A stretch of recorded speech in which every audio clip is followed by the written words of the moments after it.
फाशी द्या, फाशी द्या, फाशी द्या. कल्याण शहराला नाही मिळालंच पाहिजे.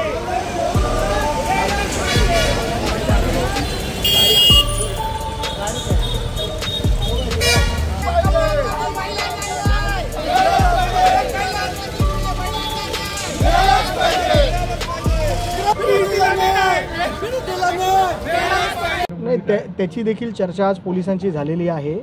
ज्या डॉक्टरांकडनं अशा काही विशेष लोकांनी सर्टिफिकेट घेतलेले आहेत त्या डॉक्टरांवर पण सरकारच्या माध्यमातून प्रशासनाच्या माध्यमातून कारवाई व्हावी अशी विनंती देखील आम्ही इथे केलेली आहे.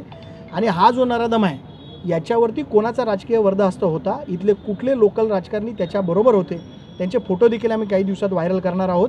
आणि माझी प्रशासनाला एवढीच विनंती आहे की या दुर्दैवी बालिकेचा जो मृत्यू झालेला आहे, आपण प्रत्येक गोष्ट घटना घडल्यानंतर शासनाकडनं मदत आर्थिक मदत या परिवाराला दिली जाते, पण या परिवाराला अजूनपर्यंत कुठलीही आर्थिक मदत दिली गेलेली नाही.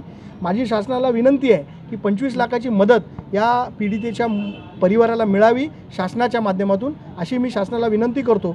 आणि पोलिसांनी इन कॅमेरा हे सगळे जे साक्षीदार आहेत त्यांचा साक्षी जी आहे ती इन कॅमेरा जस्टिसच्या समोर घ्यावी अशी विनंती आम्ही केलेली आहे. 13 वर्षाच्या निष्पाप मुलीचा एकदम निर्गुण हत्या आणि त्याच्यावर अत्याचार करून हत्या केले एकदम गलिच्छ कृत्य या कल्याणपूरमध्ये झालेलं आहे. या सरकारचा आम्ही तीव्र शब्दात निषेध करतो, कारण या कल्याणपूरमध्ये वारंवार अशा प्रकारच्या घटना होत आहेत.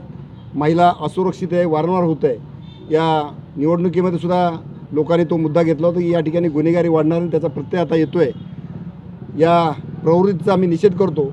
पोलीस प्रशासनाने चांगलं काम केलं, तात्काळ चिथापीनं त्या आरोपीला अटक केलेली आहे, म्हणून त्यांचं कौतुक करतो. परंतु शासन हे निष्क्रिय आहे आणि लोकांना न्याय देणार नाही, लोकांवर म्हणजे गुन्हेगारीमध्ये ढकलते, त्याचा मी निषेध करतो. आणि आज निवेदन देताना यापुढे अशा घटना घडणार नाहीत यासाठी CCTV जे महानगरपालिकेने प्रस्ताव केले आमच्या दीपेश म्हात्रे या ठिकाणी सभापती असताना तो तात्काळ या ठिकाणी लावा, जेणेकरून डिटेक्शन लवकर होईल किंवा गुन्हेगार आणि गुन्हेगारांचे अड्डे उद्ध्वस्त करा.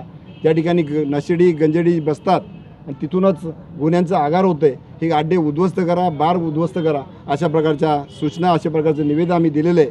त्याचबरोबर हे होणार नाही याची काळजी पोलीस प्रशासनाने घ्यावी अशा प्रकारच्या विनंती आम्ही त्यांना केलेली, ते करतील. पुन्हा एकदा या शासनाचा आम्ही तीव्र शब्दात निषेध करतो.